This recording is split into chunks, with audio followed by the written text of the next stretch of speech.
Hello. हम लोग discussion करने वाले हैं फिजिक्स के पेपर का, जो बिहार बोर्ड का अभी एग्ज़ाम हुआ है। तो जो पेपर का लेवल है उसमें कहा जा सकता है कि जो 70 से 80% क्वेश्चन जो है प्रीवियस ईयर पूछा गया था, दोनों ऑब्जेक्टिव और सब्जेक्टिव में। लेकिन हम कह सकते हैं कि ऑब्जेक्टिव में जो है 20% क्वेश्चन जो है नया क्वेश्चन को लाया गया था, बेसिक लेवल का कुछ कुछ अच्छा क्वेश्चन था, मतलब ऑब्जेक्टिव में। लेकिन सब्जेक्टिव क्वेश्चन जो था आपका लगभग जो है प्रीवियस ईयर क्वेश्चन ही था, ठीक है। उसमें हम कह सकते हैं कि 10% क्वेश्चन जो था कुछ नया क्वेश्चन लाया गया था, ठीक है। तो पेपर का लेवल आप कह सकते हैं कि मॉडरेट लेवल का था, ठीक है। तो आइए हम लोग समझते हैं क्या है। यहाँ पे हमारे पास 1 नंबर क्वेश्चन कह रहा है what is produced by induction coil, ठीक है। इंडक्शन कॉइल से हम क्या प्रोड्यूस करते हैं, तो ध्यान रखिएगा हाई वोल्टेज प्रोड्यूस किया जाता है बहुत ही छोटे टाइम के लिए, तो वह होता है हाई वोल्टेज। तो जिनका भी हाई वोल्टेज मारा गया होगा आंसर, उनका निश्चित ही आंसर का होगा सही हुआ होगा। उसके बाद कह रहा है कि चुंबकीय क्षेत्र बी वेक्टर का ऊर्जा घनत्व क्या होता है, एनर्जी डेंसिटी जिसका ऑफ मैग्नेटिक फील्ड बी। तो एनर्जी डेंसिटी आप जानते हैं b² मिनट होता है। आप जो भी b² मिनट मारे होंगे उनका निश्चित ही आंसर का होगा सही होगा। आगे आपसे पूछा था कि तप्त तार यानी what value of alternating current is measured by hot wire ammeter. Hot wire ammeter ध्यान रखिएगा डीसी और एसी दोनों करंट को मापता है, और वह मापता है आपका यूज किया जाता है आरएमएस। किसके लिए? आरएमएस के लिए, ठीक है, हॉट वायर आमीटर। उसके बाद इस क्षेत्रफल के सदिश वेक्टर पर चुंबकीय क्षेत्र बी लंबवत हो तो डीएस क्षेत्रफल पर चुंबकीय फ्लक्स कितना होगा। तो हम लोग जानते हैं फ्लक्स को यदि हम वेक्टर फॉर्म में देखें, फ्लक्स को हम यदि लिखें तो वह होता है बी डी ए इंटू या डी एस, यदि D S area elementary area दिया है, इंटू कॉस थीटा। और चूंकि थीटा क्या होता है, दोनों वेक्टर के बीच का कोण, यानी बी वेक्टर और डी एस वेक्टर के बीच का कोण। तो बी एस और डी एस वेक्टर के बीच का कोण है 90 डिग्री, लंबवत है, तो यहाँ भरिएगा तो 0 होगा, यानी फ्लक्स का जो मान होगा 0। तो जो भी मारे होंगे 0, उनका आंसर क्या होगा सही होगा। आगे आपसे कहा था कि प्रतिबाधा का मात्रक बताइए, मतलब रिएक्टांस का आपसे पूछा था मात्रक। तो रिएक्टांस का मात्रक ओम होता है, जो भी ओम मारे होंगे उनका आंसर का होगा सही होगा। से पूछा गया था कि mean value of alternating current in a full cycle. तो फुल साइकिल में मीन करंट पूछा गया था, और आप हाफ साइकिल के लिए जानते हैं कितना होता है। तो हाफ साइकिल के लिए आप पढ़े होंगे 2I0/π, लेकिन फुल साइकिल का मतलब कि आधा पॉजिटिव आधा निगेटिव। तब पूरे फुल साइकिल के लिए जो आपका करंट हो जाएगा वह कितना हो जाता है 0, क्योंकि इंटीग्रेशन आप करते हैं 0 से लेकर पाई तक। तो वहाँ पे आपसे अगर जो एवरेज पूछता हाफ साइकिल के लिए, देन 2I0/π यानी 0.63 के आसपास आता है I0 टाइम्स। लेकिन फुल साइकिल के पूछा गया है तो निश्चित ही आंसर आप क्या मारते हैं 0। जिनको भी 0 मारे होंगे उनका क्या होगा सही। आगे कह रहा है कि phase difference between the alternating current EMF and is phi, then value of the power factor. तो पावर फैक्टर आप जानते हैं सिंपल होता है cos फाई, वैसे आप जानते हैं कि एवरेज पावर जो हम लोग निकालते हैं वह होता है RMS and two cos phi. तो ऐसे जो cos फाई होता है वही कहलाता है क्या चीज आपका पावर फैक्टर। तो पावर फैक्टर निश्चित यहाँ से क्या देगा cos फाई। जिनका भी cos फाई मारा गया होगा उनका क्या होगा आंसर सही हुआ होगा। आगे आपसे पूछा गया था कि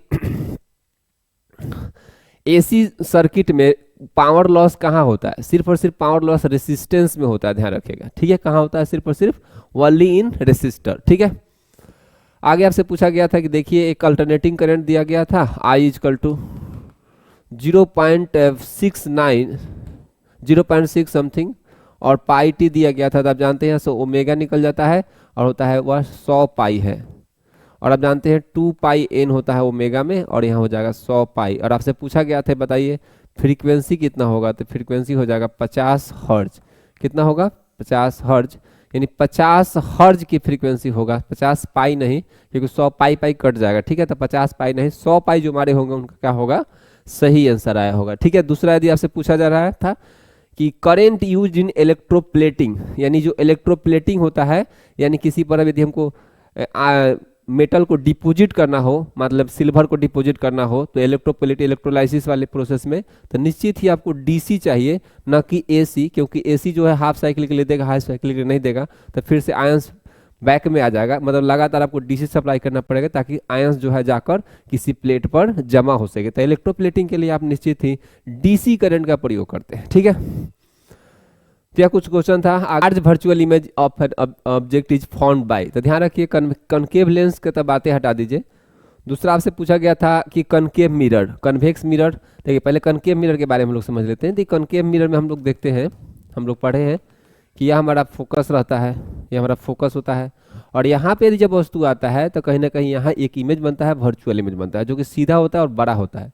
तो कहीं ना कहीं इनलार्ज इमेज तो बनाया जाता है कनकेव मिरर के द्वारा। तो जो भी हमारे होंगे कनकेव मिरर, प्लेन मिरर का तो कोई बात नहीं होगा, बड़ा तो बनाता ही नहीं, सेम साइज का बनाता है। और कन्वेक्स लेंस नहीं बना सकता है, कनकेव लेंस नहीं बना सकता। कन्वेक्स लेंस रहता है तो सही हो जाता है, ये भी हो जाता है, लेकिन यहाँ होगा कौन सा, कनकेव मिरर, ठीक है। आगे आपसे कह रहा है कि दो लेंस है, दोनों को एक दूसरे कांटेक्ट में रखा जाएगा तो कितना पावर होगा, तो आप जानते होंगे P1 प्लस P2। तो जो भी आप P1 प्लस P2 मारे होंगे उनका आंसर क्या होगा, सही होगा, ठीक है। उसके बाद आपसे पूछा गया था कि देखिए वेवलेंथ ऑफ द, किसका वेवलेंथ सबसे कम होता है, तो जानते हैं रेड का सबसे ज्यादा वेवलेंथ होता है और वायलेट का सबसे कम होता है। तो जो भी वायलेट मारे होंगे, वायलेट माने होंगे, उनका क्या होगा, सही होगा। दूसरा यदि आपसे पूछा गया था कि देखिए which the cause of rainbow, तो रेनबो हम लोग जानते हैं 3 घटना के कारण होता है।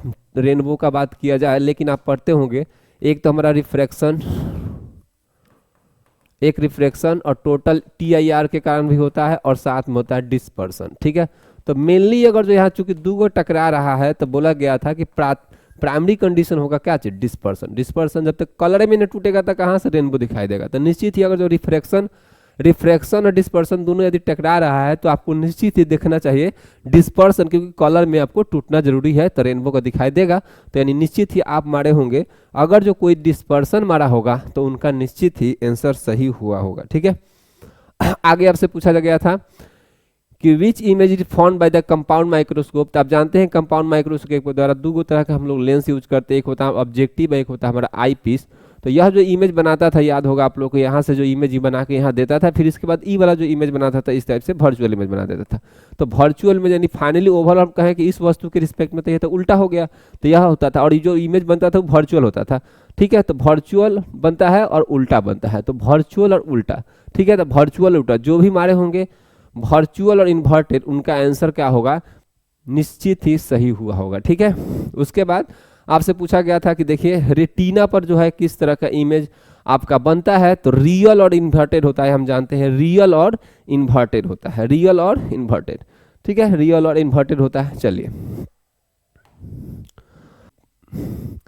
आपसे पूछा गया था कि दो कन्वेक्स लेंस जो होता है यूज किया जाता है, तो आप जानते हैं convex lens short sightedness, long sided नहीं, कन्वेक्स लेंस है, आप पढ़ते हैं कन्वेक्स लेंस का काम है कन्वर्ज करना। तो यह जो है लॉन्ग साइटेडनेस यानी लॉन्ग साइटेडनेस दूरदृष्टि दोष के लिए हम लोग को रिमूव करने के लिए हम लोग प्रयोग करते हैं कन्वेक्स, ठीक है, कन्वेक्स लेंस। तो यह आप मारे होंगे लॉन्ग साइटेडनेस, उनका निश्चित ही सही हुआ होगा, ठीक है। जो माने हो गया था कि द कलर ऑफ स्काई किसके कारण होता है, तो आप जानते हैं कलर जो स्काई का होता है वह होता है स्कैटरिंग ऑफ लाइट का, स्कैटरिंग ऑफ लाइट का ब्लू कलर ऑफ स्काई होता है स्कैटरिंग ऑफ लाइट के कारण, ठीक है।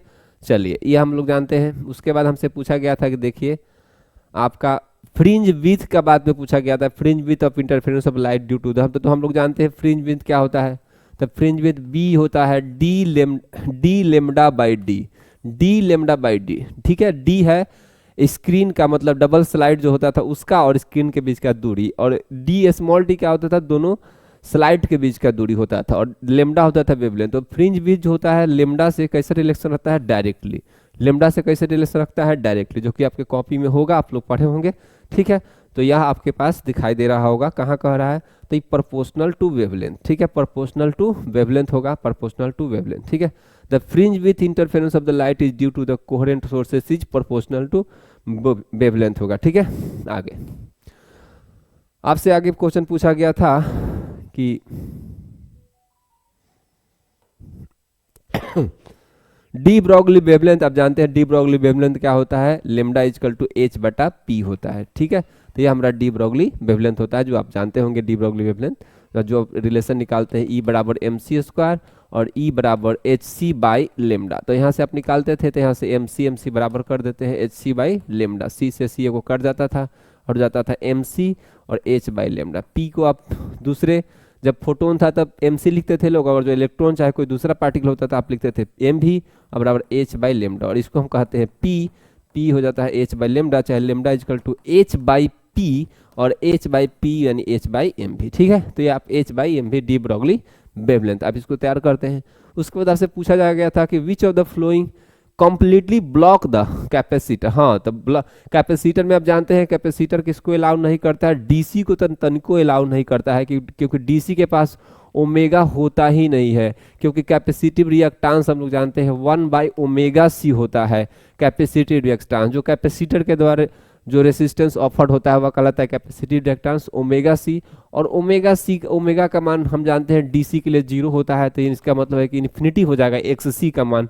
इसका मतलब है कंप्लीटली ब्लॉक कर देता है डीसी को, जो आप लोग पढ़े होंगे और आपके कॉपी में हो। आपसे पूछा गया था क्वेश्चन कि देखिए यहाँ पे क्वेश्चन पूछा गया था कि 2 गो बल्ब है और एक जो है 60 वाट का एक बल्ब है, 60 वाट का एक बल्ब है, और एक आपका है 40 वाट का, एक बल्ब है 40 वाट का, और दोनों को जो है अलग अलग सोर्स पर समान सोर्स पर जोड़ा गया, 220 वोल्ट इसका भी या 220 वोल्ट इसका भी। तो आपसे पूछा गया था कि रेसिस्टेंस बताइए। तो हम लोग जानते हैं पावर इजकल टू क्या होता है, पावर इजकल टू पढ़े हैं आप V² यानी हम लोग कह सकते हैं कि V यदि कांस्टेंट होगा तो पावर का रिलेशन जो होगा रेसिस्टेंस के साथ उल्टा होगा, मतलब रेसिस्टेंस का रिलेशन हम कह सकते हैं पावर के साथ उल्टा होगा। तो आपसे पूछा गया था कि रेशियो बता दीजिए, तो रेशियो का कंडीशन क्या हो जाएगा, रेसिस्टेंस का रेशियो पूछा था, तो R1 बाई R2 बराबर हो जाएगा P2 बटा P1, और P1 यानी 40 और P2 यानी 60, तो 60 बटा 40, तो यहाँ से आया होगा तो आपका आया होगा 3/2। तो जिनका भी 3/2 आया होगा उनका आंसर सही होगा। ठीक है, उसके बाद हमसे पूछा गया था आपसे कि the resistance of any wire is इतना, then electrical conductivity will be. तो हम जानते हैं रेसिस्टेंस दिया है और आपसे पूछा है कंडक्टिविटी, मतलब आप समझ रहे हैं उल्टा पूछा जा रहा है। तो रेसिस्टेंस दे के आपसे कंडक्टिविटी पूछा जा रहा है, ओम इनवर्स लिखा हुआ है, इसका मतलब है कि आपसे कंडक्टिविटी मतलब कंडक्टेंस पूछा है, कंडक्टेंस ओम का उल्टा पूछा हुआ है, मतलब 1 बाई आप 500 कर दिए होंगे तो आपका आंसर आ जाएगा। जैसे कि आपसे कहा जाएगा तो आपका हो जाएगा, ऊपर एक आप 10 दे दीजिए और नीचे हो जाएगा 5, और नीचे हो जाएगा आपका 10 का पावर -3, तो हो जाएगा 5 दूना 10, मतलब हम कह सकते हैं 0.002। जिनका भी 0.002 ओम इनवर्स आया होगा उनका निश्चित सही आंसर आया होगा। आगे से कह रहा है कि the n equal resistance first connected in the series and something the parallel the ratio of the maximum minimum. तो हम जानते हैं कि रेसिस्टेंस में सीरीज में जोड़ने पर हमारा रेसिस्टेंस क्या होता है, बढ़ता है तो सीरीज में हो जाएगा NR। ठीक है, NR पढ़े लोग। अब पैरेलल में होता है घटता है तो R/N। तो आपसे पूछा जाता था कि मैक्सिमम और मिनिमम पूछा है, मतलब R होगा सीरीज वाला मैक्सिमम होगा और पैरेलल वाला मिनिमम होगा, मतलब आपसे रेशियो पूछा है इसका। तो NR जो कि आपके कॉपी में जरूर होगा, ये सब चीज़ आप लोग पढ़े होंगे अपना। ठीक है, तो R कट जाएगा और हो जाएगा N का स्क्वायर। तो फाइनली आपका जो आंसर आया होगा N का आंसर, जिनका भी N स्क्वायर आया होगा उनका आंसर सही होगा। ठीक है, आपसे पूछा जा रहा है कि to increase the sensitivity of a potentiometer. तो हम जानते हैं कि पोटेंशियोमीटर का कंडीशन ही होता है लेंथ से डायरेक्टली रिलेशन होता है, तो लेंथ हम जितना ज़्यादा बढ़ाएंगे तो वह उतना ही ज़्यादा बढ़ता है। तो आगे से पूछा जा रहा है, तो यानी हो जाएगा length of its wire will have to increase. ठीक है, चलिए, तो जो भी ई वाला आंसर मारे होंगे उनका निश्चित ही क्या होगा, सही हुआ होगा। आगे सबसे पूछा जा रहा है किरचॉफ सेकंड लॉ जो होता है वह किस पर आधारित है, तो हम जानते हैं कंजर्वेशन ऑफ एनर्जी पर। तो जो मारे होंगे कंजर्वेशन ऑफ एनर्जी उनका क्या होगा, सही होगा। सेकेंड लो कहता है कि नेट पोटेंशियल जो होता है आपका ध्यान रखिए किसी भी क्लोज सर्किट में वह कितना होता है, 0 होता है। फर्स्ट लो आपका चार्ज कंजर्वेशन पर आधारित होता है, सेकेंड लो एनर्जी कंजर्वेशन पर। ठीक है, दूसरा से पूछा गया था कि which of the following is the not a unit of magnetic field. तो मैग्नेटिक फील्ड का कौन यूनिट नहीं होता है, तो बी तो होता है, टेस्ला तो होता ही, एकदम सही बात है, टेस्ला होता ही है। फ्लक्स इजकल टू एक आप पढ़े हैं BA होता है, तो बी इजकल टू लिख सकते हैं फ्लक्स बाई ए, मतलब हम लिख सकते हैं यहाँ से वेबर बटा मीटर स्क्वायर, एरिया का मीटर स्क्वायर। तो वेबर बटा मीटर स्क्वायर भी सही होगा, मतलब बी भी सही हो जाएगा। ठीक है, तो कौन सा नहीं पूछा जा रहा है, ठीक है, तो यह भी तो हो ही जाएगा। दूसरा आपसे पूछा जा रहा है, ध्यान रखिए क्या न्यूटन एम्पियर पर मीटर हो सकता है, तो ध्यान रखिए कुछ फॉर्मूला पढ़े हैं, टाउ इजकल टू M×B पढ़े होंगे, M×B, तो यानी फॉर्मूला पढ़े होंगे टॉर्क, जो कि पूछा भी था अभी भी। आप जानते हैं कि टॉर्क का जो मात्रक होता है वह होता है न्यूटन मीटर, यहाँ से M होता है मैग्नेटिक डाइपोल मूवमेंट, जो कि कितना के बराबर होता है I/A के, और इसको हमें लिखे यूनिट में, तो आप ध्यान रखिएगा इसको IA होता है मैग्नेटिक डाइपोल मूवमेंट, तो इसको हम लोग लिख देते हैं यहाँ पे सीधा इसको बदल देते हैं आई इंटू ए गुने बी और यहाँ हो जाएगा टाउ, और टाउ का हम लिख देंगे न्यूटन मीटर और आई का लिख देंगे एम्पियर और मीटर स्क्वायर, तो मीटर स्क्वायर काट देंगे तो एक और मात्रक हो सकता है न्यूटन, एम्पियर और मीटर। क्या हो सकता है? एम्पियर और मीटर। तो Newton ampere per metre, Newton पर एम्पियर पर मीटर, तो तीनों ई वाला भी हो सकता है। तो कौन नहीं होगा? तो आपसे पूछा गया था कि कौन नहीं होगा, तो जो भी आंसर मारे होंगे डी, जो भी डी मारे होंगे, मतलब डी जो मारे होंगे डी, उनका आंसर का होगा सही होगा। ठीक है, तो यह तो हो ही जाएगा, यह भी हो सकता है, यह भी हो सकता है, लेकिन हाई वाला नहीं हो सकता है, तो इसलिए डी जिनका आंसर होगा उनका क्या होगा? सही होगा। ठीक है, आगे आपसे पूछा गया था कि फोटो सेल किस पर काम करता है, तो फोटो इलेक्ट्रिक इफेक्ट पर काम करता है। ये आप लोग को कोई दिक्कत नहीं हुआ होगा, या बना दिए होंगे, जरूर बनाए होंगे, सब बनाए होंगे आप क्वेश्चन। आगे आपसे पूछा गया था कि cathode ray is are the group of काजे प्रोटोन न्यूट्रॉन, नहीं, इलेक्ट्रॉन का ग्रुप होता है। किसका ग्रुप होता है? कैथोड रे इलेक्ट्रॉन का ग्रुप होता है, जो कि प्रीवियस ईयर क्वेश्चन पूछा गया है। रेडियो एक्टिविटी का और आयुकाल कितना होता है? 0 पॉइंट आपसे पूछा गया है 693 बाई लेमडा होता है, जो कि आप सही मारे होंगे। हमको नहीं लगता है ये हर जगह आते रहता है आपका। चलिए, आपसे पूछा गया था कि सेल्फ ऐसा unit of decay constant, the decay constant आप जानते हैं लेमडा कहलाता है। लेमडा आपका डीके कांस्टेंट होता है, तो हम जानते हैं कि T half equal to 0.693 by lambda, और लेमडा का आपसे पूछा गया है आपका क्या होता है, तो 0.693 बटा टी हाफ, और टी हाफ एक टाइम होता है, तो टाइम का हो गया सेकेंड, तो सेकेंड जाएगा ऊपर, तो second inverse first order reaction होता है, ध्यान रखिएगा, रेडियो एक्टिविटी वाला। तो उसी तरह से फर्स्ट ऑर्डर रिएक्शन में आप जानते हैं कि यहाँ पे रेट कांस्टेंट का मात्रक सेकेंड इनवर्स, उसी तरह से लेमडा का जो मात्रक होता है ये आपका हो जाता है सेकेंड इनवर्स, और सेकेंड इनवर्स हम कह सकते हैं कि क्या होगा? हर्ज होगा। तो निश्चित ही आप जो आदमी मारे होंगे डी के कांस्टेंट हर्ज, उनका निश्चित ही आंसर सही आया होगा। आपसे पूछा रहा था न्यूट्रॉन की संख्या, तो 230 में से आप घटा दिए होंगे आप फटाफट, 90 घटाए होंगे तो ये हो जाएगा आपका 4 और 1, 140 जिनका आया होगा उनका आंसर सही हुआ होगा। आपसे पूछा जा रहा था कि पीएन जंक्शन डायोड किसके रूप में प्रयोग करते हैं, तो निश्चित ही आप जानते हैं इसका जो हम लोग प्रयोग एम्पलीफायर के रूप में नहीं करते हैं, मॉड्यूलेटर के रूप में नहीं करते, ऑसिलेटर के रूप में नहीं करते हैं, रेक्टिफायर के रूप में करते हैं। ठीक है, वन साइड अलाउ करता है। ठीक है, आगे आपसे कहा जाए, आपसे पूछा गया था instrument use to increase the input voltage, amplifier, amplifier का करता है वोल्टेज बढ़ाता घटाता है, तो यह हो गया आपका एम्पलीफायर, एम्पलीफिकेशन करके।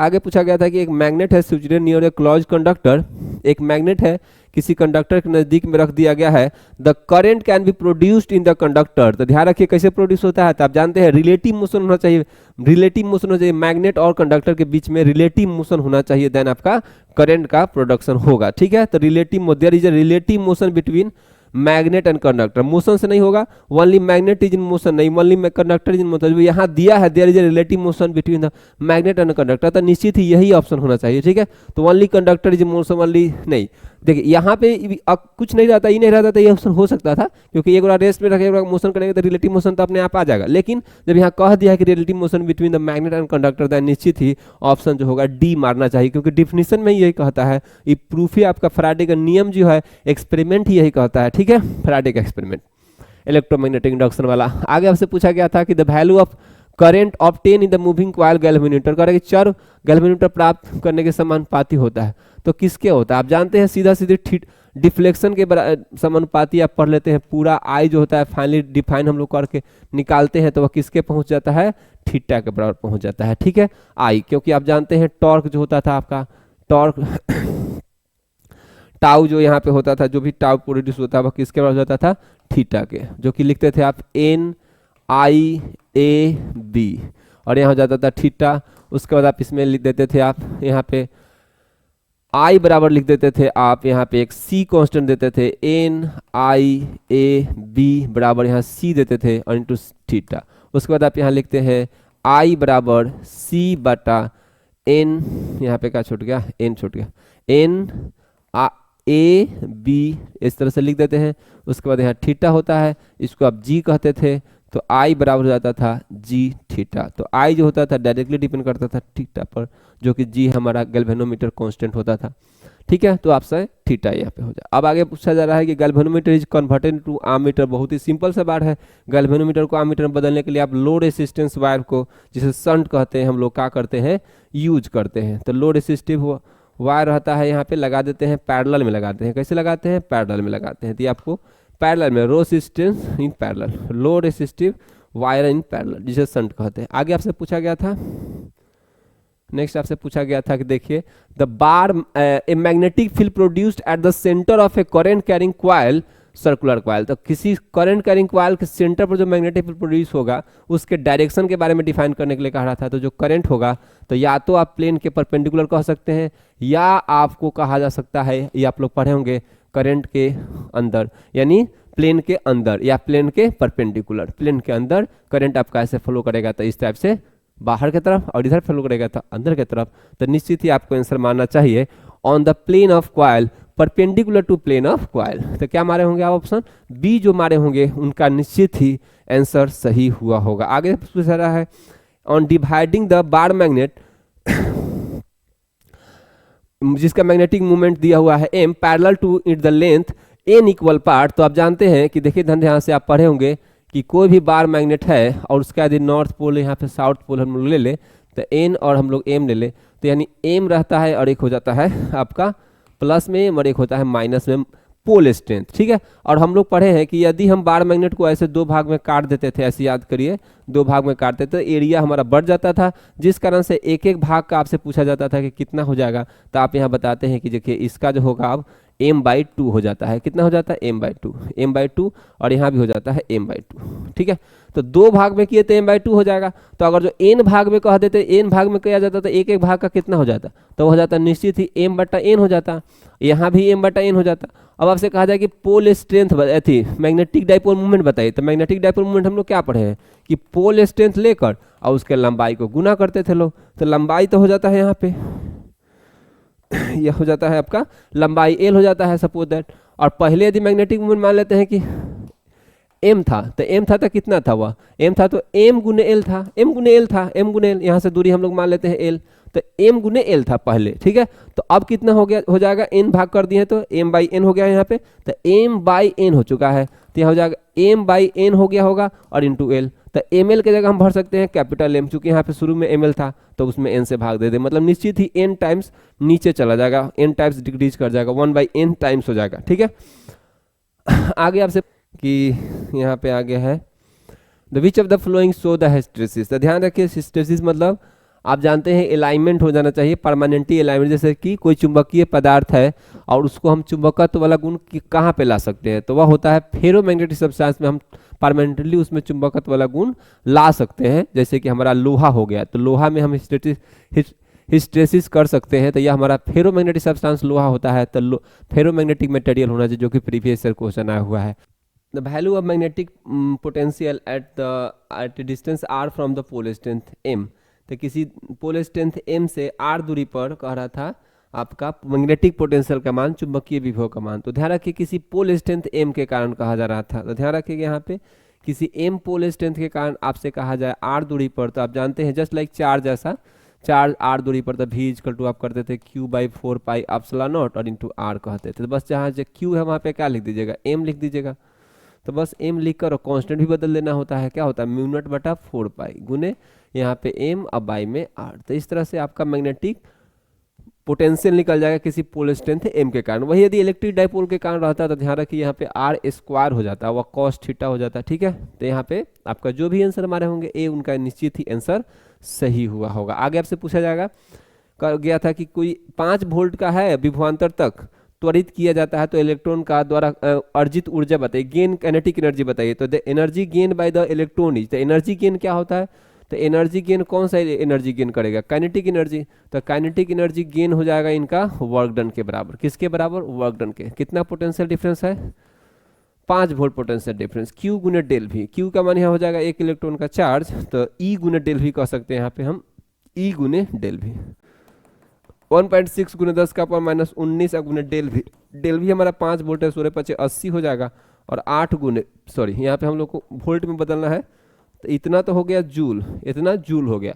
और हमको यहाँ पे जूल में तो आंसर 5 जूल नहीं, तो हमसे पूछा जा रहा है इलेक्ट्रॉन वोल्ट में भी इसको बदल देते हैं लोग। तो हम जानते हैं कि 1 जूल में होता है 1.6 गुने 10⁻⁻19 जूल, तो इसमें यदि हम भाग दे देंगे 1.6 गुने 10⁻19 से, तो यहाँ से कट जाएगा और निश्चित ही 5 इलेक्ट्रॉन वोल्ट आंसर आ जाएगा। कितना आया होगा आपका? 5 इलेक्ट्रॉन वोल्ट। जिनका भी आंसर आया होगा उनका निश्चित ही आंसर का होगा सही हुआ होगा। आपसे आगे पूछा गया था कि इलेक्ट्रिक फील्ड और पोटेंशियल डिफरेंस में जो रिलेशन होता है E=-dV/dr, जो कि आप जानते हैं। उसके बाद कह रहा है कि किसी दो इलेक्ट्रिक डाइपोल को पूछा गया था। ये थोड़ा सा एक क्वेश्चन है जो आपसे अच्छा क्वेश्चन पूछ लिया गया है। तो यहाँ पे P1 है, P2 है और यह हमारा थीटा। पहली बार इस सिलेबस में क्वेश्चन पूछा गया है। ध्यान रखिए, थोड़ा सा डिस्टेंस को ठीक से डिफाइन नहीं किया, लेकिन फिर भी जो किसी को कहना चाहते हैं हम बता देते हैं आपसे। तो जो पोटेंशियल एनर्जी होता है वह होता है, आप जानते हैं, -2k P1 इंटू P2 और इंटू होता है cos थीटा। अब बट टाइम हो जाता था r का क्यू। तो निश्चित ही हम कह सकते हैं कि यहाँ जो पोटेंशियल एनर्जी होगा r के पावर -3 पर, तो जो भी r के पावर -3 मारे होंगे उनका जो है आंसर पक्का सही होगा। ठीक है, आगे आपसे कह रहा है पिको फैराडे जो होता है किसका होता है? पिको फैराडे आप जानते हैं, पिको फैराडे का मतलब होता है आपका 10 का पावर -12 फैराडे। और निश्चित ही फैराडे मात्रक होगा कैपेसिटी का, तो कैपेसिटी निश्चित जो आदमी कैपेसिटी मारे होंगे उनका आंसर सही हुआ होगा। आगे कह रहा है कि 47 में capacity of any conduction does not depend on, तो काची पर निर्भर नहीं करता है। तो हम जानते हैं कैपेसिटी जो होता है आपका डिपेंड करता है एप्सिलॉन नॉट गुने ए, अब बाई में होता था डी। अगर जो डाइलेक्ट्रिक कांस्टेंट के रहे मीडियम का तो होता था के। तो डिस्टेंस बिटवीन द प्लेटों के आकृति को छोड़, हाँ आकृति पर तो निर्भर करेगा क्योंकि एरिया अलग अलग हो जाएगा, सही बात है। डी प्लेटों के आकार बड़ा छोटा, इस पर भी निर्भर करेगा। प्लेटों के बीच अंतर का मतलब प्लेटों के बीच अंतर पर निर्भर करेगा। आवेश से इसको कोई मतलब नहीं होता है कैपेसिटी को, तो निश्चित ही नहीं करता है किस पर? आवेश पर। तो जो आदि मारे होंगे प्लेटों के आवेश से कोई मतलब नहीं रहता है। तो आप ध्यान दें, क्योंकि हम जानते हैं कैपेसिटी जो होता है किसी कैपेसिटर के उसके डायमेंशन पर निर्भर करता है। चार्ज और पोटेंशियल से लिखा जाता है, कॉपी में स्पेशल आप लोग पढ़ते होंगे। आगे आपसे पूछा गया था कि किसी गोलीय चालक का जो कैपेसिटी दिया हुआ है, तो हम जानते हैं किसी भी स्फेरिकल कंडक्टर का कैपेसिटी का फॉर्मूला बार बार याद करते हैं, 4πε0 गुने r। यदि क्यू चार्ज इस पर दिया गया, चार्ज कर दिया गया होगा तो कैपेसिटी होता है। आप जानते हैं सी का जो मान है आपको दे दिया है 1 माइक्रो दिया है, तो 10 का पावर -6। अब 4πε0 का मान आप जानते हैं डायरेक्ट हो जाता है। पहले तो 1/4πε0 का मान आप जानते हैं होता है 9 गुने 10 का पावर 9, और उसके बाद 4πε0 का मान आप निकालते हैं तो 1/9 गुने 10 का पावर 9, और यहाँ पे आप लिखे होंगे 1/10 का पावर 9, और फाइनली आप आर का मान इस तरह से गुना किए होंगे तो 9 गुने आ गया होगा 10 का पावर 3, मतलब 900 हो गया होगा मीटर। इसको लिख दिया गया है किलोमीटर में, तो 9 किलोमीटर। जो भी 9 किलोमीटर मारे होंगे उनका आंसर सही आएगा। आगे आपसे पूछ रहा है कि डाइलेक्ट्रिक कांस्टेंट का मान बताइए। तो आप जानते हैं डाइलेक्ट्रिक कांस्टेंट का मान के एयर के लिए कितना होता है? 1 होता है, और मेटल के लिए कितना होता है? इन्फिनिटी। 2 गो तो आप याद करते ही हैं, साथ में एक वाटर का भी याद करते हैं, 80 होता था। तो डाइलेक्ट्रिक कांस्टेंट मेटल का पूछा गया है तो मेटल का होगा इन्फिनिटी। वैसे भी ध्यान रखिएगा डाइलेक्ट्रिक कांस्टेंट का मान 1 के बराबर मिनिमम 1 होता है, बाकी सबके लिए 12 होता है। तो तो होता ही नहीं है, 0 होता ही नहीं, 1 होगा नहीं, क्योंकि वो डाइलेक्ट्रिक कांस्टेंट एयर का मान होता है 1। तो यह निश्चित ही इन्फिनिटी आपको मानना चाहिए था। अगर इन्फिनिटी मारे होंगे तो आपका निश्चित ही आंसर सही होगा। एंड गेट के बारे में कह रहा है कि वाला जो रिप्रेजेंट कर रहा है y बराबर a गुने b, तो अभी किसके लिए है? तो आप जानते हैं इसके लिए होता है, एंड गेट के लिए होता है। जो भी एंड गेट मारे होंगे उनका निश्चित ही आंसर सही आया होगा। अब आगे आपसे कह रहा है कि देखिए the width of the forbidden gap. तो आप जानते हैं कंडक्शन बैंड फॉर कंडक्शन, यहाँ पे आपसे पूछा गया था।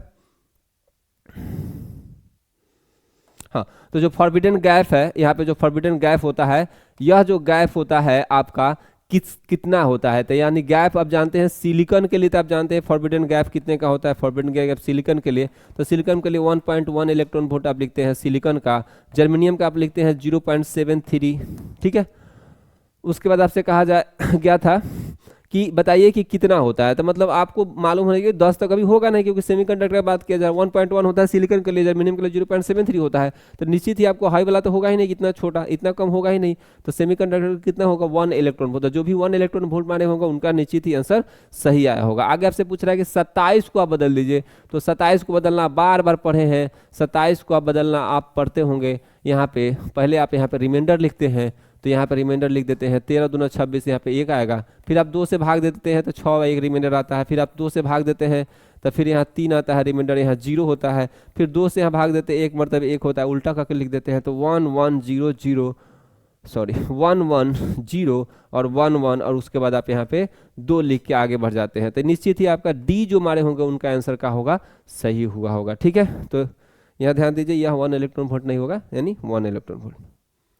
आगे आपको पूछा जा गया था कि 27 को बदलिए, अभी हो गया। आपसे कह रहा है कि देखिए एक फुल वेव रेक्टिफायर है, मतलब कहीं ना कहीं फुल वेव रेक्टिफायर के बारे में बोला गया है। तो आप जानते हैं फुल वेव रेक्टिफायर में दोनों समय हमको आउटपुट मिलता है, हमेशा आउटपुट मिलता था, याद कीजिए। तो डबल आउटपुट मिलेगा, मतलब आपका निश्चित ही अगर जो 50 हर्ट्ज का होगा तो आप एक फ्रीक्वेंसी का इनपुट होगा था 2f जो मिलता है, आउटपुट हमको मिलता है 2f, यानी 100 हर्ट्ज का फ्रीक्वेंसी आपको जो भी 100 हर्ट्ज मारे होंगे उनका निश्चित ही आंसर का होगा सही आया होगा। आपसे पूछा the device which is works on the modulation and demodulation, तो मॉड्यूलेशन और डीमॉड्यूलेशन का काम आपका मोडेम का है, जो कि प्रीवियस ईयर का क्वेश्चन आपसे बार बार पूछा गया है, ये आपसे आप इसको याद किए होंगे। उसके बाद कह रहा है कि communication satellite from the surface of earth का इतना दूर पर रहता है, तो कम्युनिकेशन सिस्टम लगभग आपको हम पढ़े हैं लोग, ये ग्रेविटेशन चैप्टर में भी पढ़ा जाता है कि कम्युनिकेशन सिस्टम का एक क्वेश्चन है। 6R होता है, 6R लगभग मतलब आप कह सकते हैं रेडियस होता है 6400, उससे 6 से गुना करेगा तो लगभग 36,000 किलोमीटर के आसपास होता है। तो 36,000 किलोमीटर जो भी मारे होंगे उनका निश्चित ही आंसर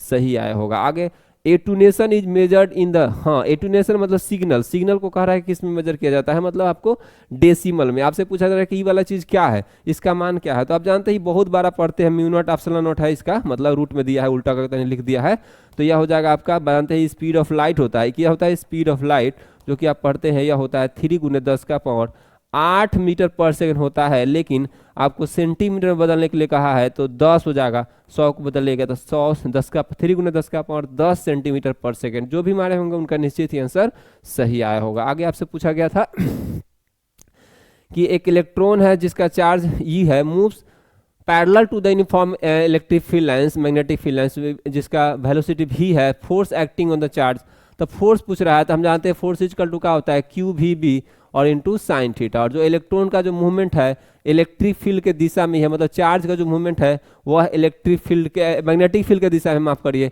मैग्नेटिक फील्ड के दिशा में, तो वह आप जानते हैं कि दोनों के बीच का जो कोण हो जाएगा वह थीटा का मान 0 डिग्री हो जाएगा। 0 डिग्री यहाँ भरे होंगे तो आपका जो फोर्स का मान होगा 0 है, होगा साइन 0 का मान 0 होता है, तो निश्चित ही जो आदमी 0 मारे होंगे इनका उनका आंसर निश्चित ही सही आया होगा।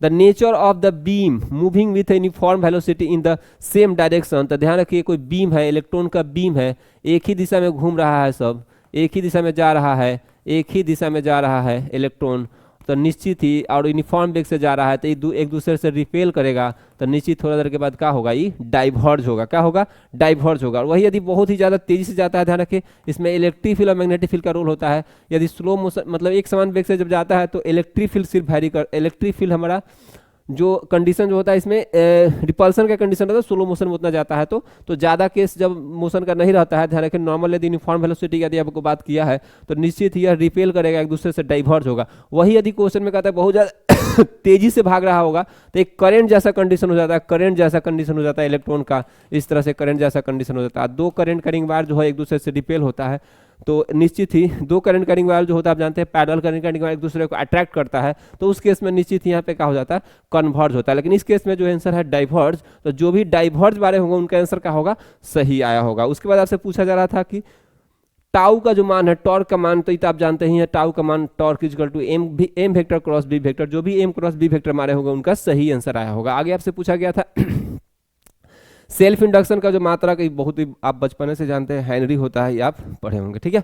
आपसे पूछा गया था कि देखिए ओसिलेटिंग मेटालिक स्फीयर है, in magnetic field oscillation motion is, अच्छा बहुत इंपॉर्टेंट, कह रहे हैं कि कोई मेटालिक स्फीयर था और चार्ज हो गया था, चार्ज है, कह रहा है कि ओसिलेटिंग मेटालिक स्फीयर, मेटालिक है धातु है, मैग्नेटिक फील्ड में इसको ओसिलेट कराया जा रहा है, ठीक है, मैग्नेटिक फील्ड में ओसिलेट कराया जाएगा। तो ध्यान दीजिएगा इसमें जो है आगे कह रहा है कि इट्स ओसिलेशन मोशन, तो ध्यान रखिए अगर जब ओसिलेशन करेगा मैग्नेटिक फील्ड में तो ध्यान रखिए क्या होगा, इससे जो जुड़ा फ्लक्स होगा, वाइब्रेट कर रहा है तो जुड़ा फ्लक्स जो है आपका क्या करेगा चेंज करेगा, और इससे जो फ्लक्स का चेंजिंग करेगा तो ईएमएफ का इंडक्शन, ईएम का इंडक्शन होगा, तो ध्यान रखिए करंट का फ्लो होगा, करंट का फ्लो होगा तो एक अपना ही अपना क्या करेगा, आपका एक अपना फोर्स एग्जिस्ट करेगा, और अपना फोर्स एग्जिस्ट करेगा जिस कारण से क्या होगा जो एक्सटर्नल फोर्स का कंडीशन होगा उसमें क्या होगा विपरीत में करेगा, और जब उस केस में आप समझ सकते हैं कि डैम्प्ड कंडीशन हो जाएगा। डैम्प्ड मतलब एक्सटर्नल फोर्स के प्रभाव में ओसिलेशन कर रहा होगा, तो वो वाला केस क्या हो जाएगा डैम्प वाइब्रेशन क्या होता है जिसमें एक्सटर्नल फोर्स का प्रभाव रहता है, ठीक है।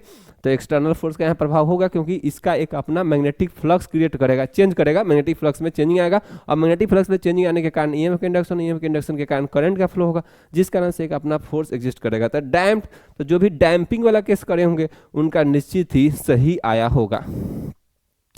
आगे आपसे पूछा था कि डायनोमो जो है किस प्रिंसिपल पर काम करता है, ये आप जानते हैं बचपन से, इलेक्ट्रोमैग्नेटिक इंडक्शन पर काम करता है, ये आप बताए होंगे, ठीक है। उसके बाद पूछा लीनियर चार्ज डेंसिटी जो कि लेमडा होता है चार्ज बटा लेंथ, और इसका आपसे मात्रक पूछा गया था कूलम्ब बाय मीटर। तो जो भी कूलम्ब बाय मीटर मारे होंगे, कूलम्ब बाय मीटर मारे होंगे उनका निश्चित ही आंसर क्या होगा, सही आया होगा, कूलम्ब बाय मीटर, ठीक है। आपसे पूछा गया था आगे कि देखिए तीव्रता का बताइए, इलेक्ट्रिक फील्ड इंटेंसिटी का डायमेंशन फॉर्मूला, तो फोर्स बाय कूलम्ब होता है, और force by coulomb force by charge यहाँ बनाए होंगे MLT और -2, और यहाँ से हो जाएगा I/T। इसको आप किए होंगे आगे तो आपका होगा MLT -3 और I-1। जो भी हमारे होंगे MLT -3 I-1 A-1, I की जगह A भी रख सकता है तो A-1 MLT -3 A-1। तो जो भी B मारे होंगे मतलब MLT -3 A-1 उनका निश्चित ही आंसर सही आया होगा। आगे आपसे पूछा गया था कि देखिए कि कोई भी चार्ज है, कह रहा है कि 8 कूलम चार्ज में, और कोई क्वेश्चन है नहीं, 8 कूलम चार्ज में कि उपस्थित इलेक्ट्रॉन की संख्या, बहुत ही सिंपल सा है, Q का मान दिया है 8 कूलम, इलेक्ट्रॉन का संख्या पूछ रहा है तो Q इक्वल टू आप जानते हैं NE, और यहाँ से 8 हो जाता है N, और E का मान होता है 1.6 × 10⁻⁻19, और N का मान यहाँ से निकाले होंगे तो हो गया होगा 8 बटा 1.6 × 10⁻⁻19, और यहाँ से 8 गुने लिख दिए होंगे 1/1.6 × 10⁻⁻19, और फाइनली इसको आप जानते हैं कितना होता था, बचपन से इसको पढ़ते हैं, ये होता है 6.25 × 10⁻18, और इसको आप गुना किए होंगे तो होगा 8×5 = 40, 8 दूना 16, 16 4 20, 20 का जीरो हो जाएगा, 8 और 8 5 40, 50 आ जाएगा, 50 समथिंग आ जाएगा 18, इसको लिखे होंगे आप 5 × 10⁻19। जो भी हमारे होंगे 10⁻19 उनका 5 × 10⁻19 उनका निश्चित ही आंसर का आया होगा, सही आया होगा। आपसे आगे पूछा था कि धातु को आवेशित गोला, हाँ बहुत अच्छा। आगे आपसे पूछा है कि यहाँ पे कि कोई कह रहा है कि यहाँ पे देखिए, on moving from the surface of the charged metallic sphere to the center of the sphere the electric field. तो ध्यान रखिए कोई चार्ज मेटालिक स्फीयर है, तो चार्ज मेटालिक स्फीयर है, तो हम जानते हैं कि मेटालिक स्फीयर पर तो चार्ज कहाँ जाता है, दूर जाता है, सबसे दूर सतह पर चला जाता है, और जब सतह पर चल जाएगा तो मतलब समझ लीजिए कि हॉलो जैसा काम करने लगेगा।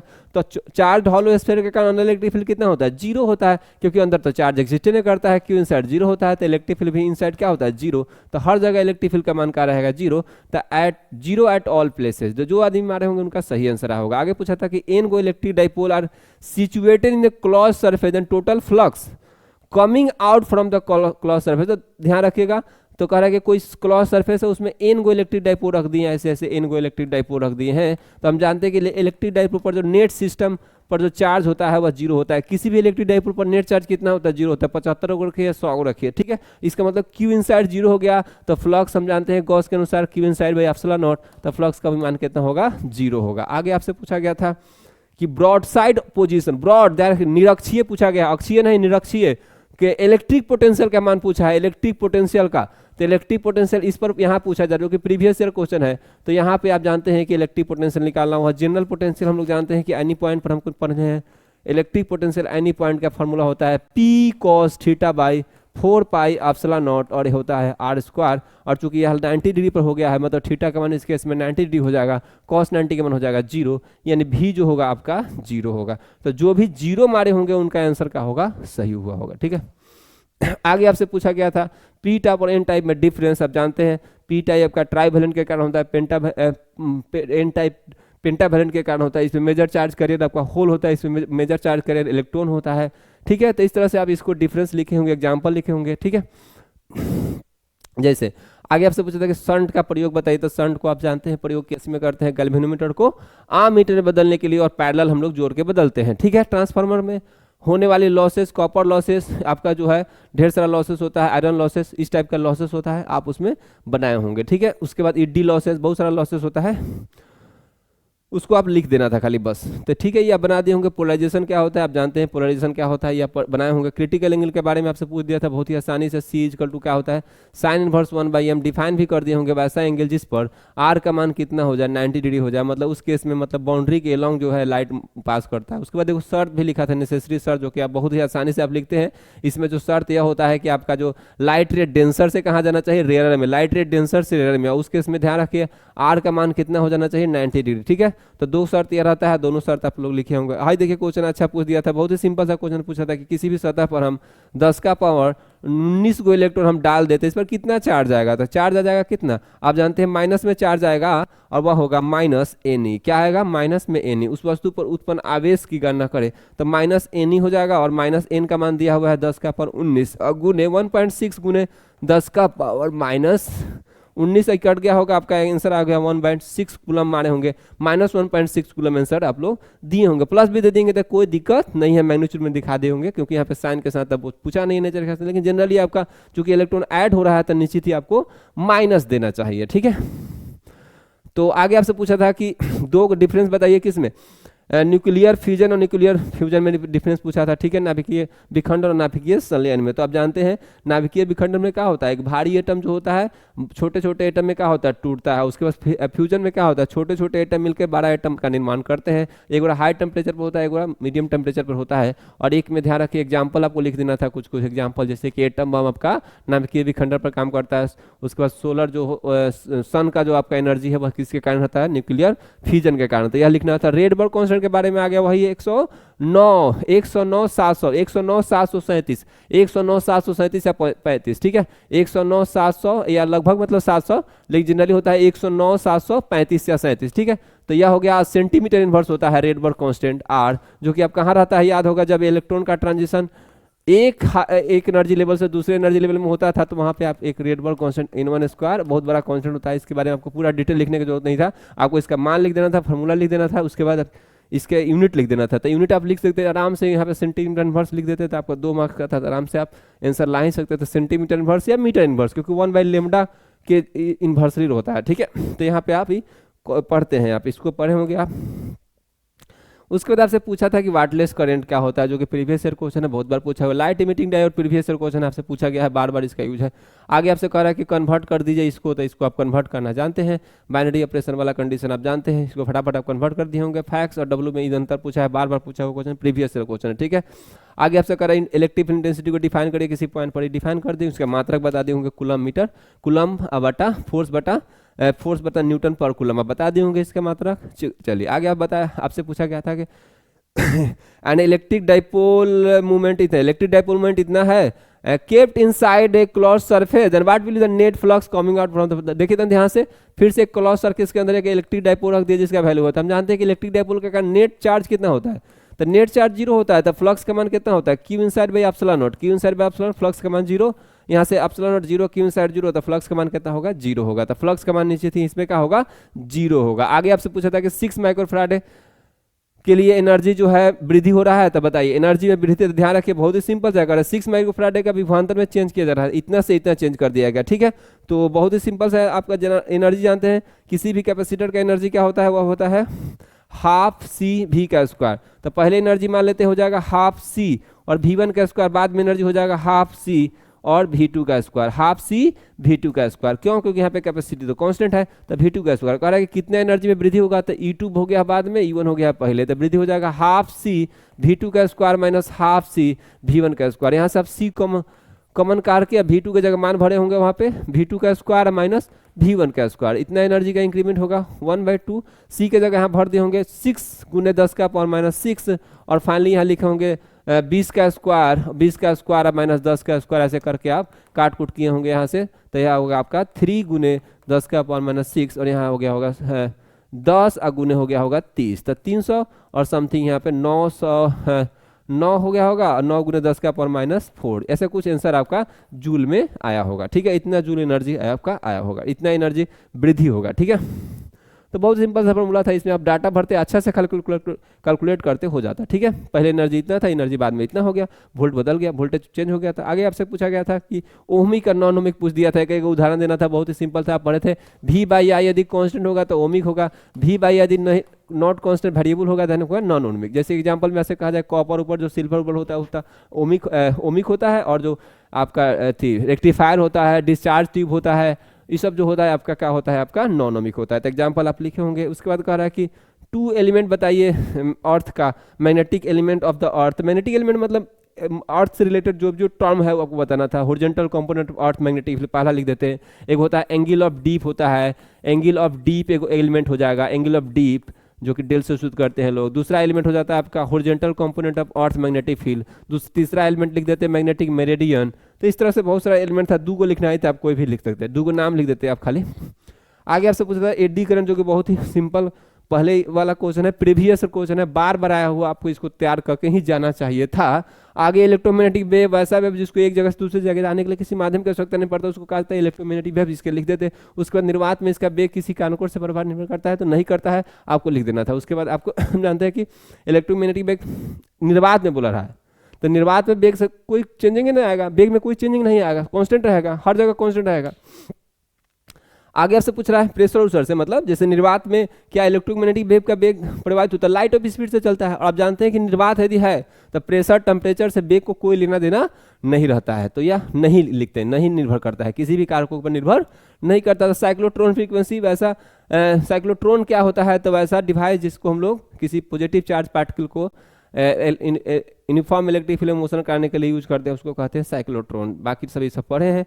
देखिए यहाँ पे कह रहा था कि विद्युतीय द्विध्रुव क्या होता है, आप जानते हैं इसके बारे में, और इसका जो है आपका पोटेंशियल वाला रिलेशन एक्सप्रेशन ज्ञात करना था, जो कि आप बना दिए होंगे। उसके बाद आपसे पूछा गया था हाँ इंटरफेरेंस पूछ दिया था, बहुत इंपॉर्टेंट पूछ दिया है, बहुत अच्छा पूछा ही था, बहुत आसानी से पूछ दिए होंगे। आपका जो फ्रिंज विड्थ का जो है फ्रिंज विड्थ निकाला गया होगा, बी का मान आप निकाले होंगे D lambda by D lambda by D, आप इसको एक्सप्रेशन को ज्ञात करना था, जो कि आप लोग पढ़ते हैं बार बार इस चीज को, ठीक है। कह रहा है कि डिफेक्ट बताइए, जो कि 10वां क्लास का क्वेश्चन है, डिफेक्ट, चारों डिफेक्ट के बारे में लिख देना था, ठीक है। आपको चारों डिफेक्ट आपको आता है, सुधार करने का भी तरीका आता है, आप पढ़ते हैं लॉन्ग साइटेडनेस, जो दूर दृष्टि निकट दृष्टि दोष होता है, और अबिंदुकता होता है, और जरा दृष्टि दोष होता है, old sightedness, short sightedness, long sightedness, तो एस्टिग्मेटिज्म, ठीक है।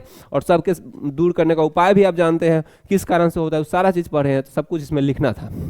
चारों का नाम लिख देना था, चारों का उपाय लिख देना था, बस यही तो था और कुछ नहीं, ठीक है। डिस्क्राइब द रिमूव देम, अब सब कुछ एकदम बेंसर करिए चारों, उसको डिस्क्राइब कीजिए काचे से आप रिमूव करिएगा, तो सब कुछ अभी पढ़े होंगे। आगे आपसे पूछा गया था, जो कि बहुत ही पुराना क्वेश्चन है, डिफरेंस पूछा था। केमिस्ट्री फिजिक्स हर जगह आप पढ़ते हैं डिफरेंस, डायमैग्नेटिक, पैरामैग्नेटिक और फेरोमैग्नेटिक में बहुत सारा 10-20 को आप अंतर पढ़ते हैं, उन सारे अंतरों को आप लिख देना था लाइन से, ग्रुप बना के ऐसे पढ़ते हैं, 2-3 जगह पढ़ते हैं इसके बारे में, केमिस्ट्री फिजिक्स दोनों जगह पढ़ते हैं। एक स्वप्रेरण के डिफाइन करना था, मतलब सेल्फ इंडक्शन को डिफाइन करना था, तो सेल्फ इंडक्शन को डिफाइन करना है तो आप जानते हैं अच्छा यहाँ पे मात्रक मतलब कहीं ना कहीं कोफिशिएंट ऑफ सेल्फ इंडक्शन को डिफाइन करने के लिए कह रहा है, तो जो कि होता है E = माइनस DI होता है DT। तो आप पढ़ते हैं कि हाँ जब 1 एम्पियर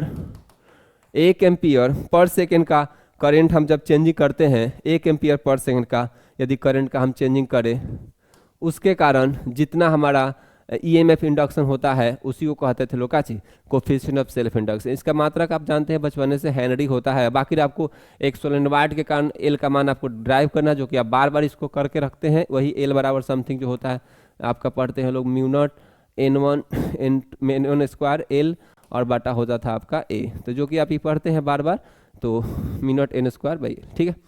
उसके बाद आपसे पूछा गया था, यहाँ पे A होगा, माफ करिएगा, यहाँ पे हो जाएगा μ0 N² A/L, ठीक है।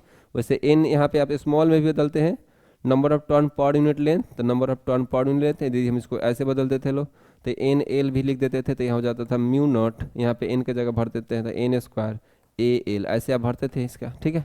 तो ये आप निकालते थे, ड्राइव करते थे किसी भी सोलेनोइड के कारण। उसके बाद आपको NPN ट्रांजिस्टर और PNP ट्रांजिस्टर का वर्किंग प्रिंसिपल, में कोई भी ऐसा क्वेश्चन नहीं था जो सिलेबस से बाहर था। आपका जो 5 मार्क्स क्वेश्चन है सब आपके अंदर में था। ऑब्जेक्टिव क्वेश्चन में क्या था, क्वेश्चन नया नया डाला गया था, बहुत अच्छा क्वेश्चन ऑब्जेक्टिव में डाला गया था, मतलब कह सकते हैं कि 15 से 20 क्वेश्चन ऐसा क्वेश्चन था जो अच्छा क्वेश्चन था, मतलब जो थोड़ा सा नया क्वेश्चन था। तो ठीक है, तो चलिए आगे एग्जाम का तैयारी कीजिए, जो भी आप बनाए होंगे अच्छा बनाए होंगे, अच्छा किए होंगे। अब आगे जो हम लोग का एग्जाम है उसके तैयारी करिए, ठीक है। धन्यवाद, थैंक यू।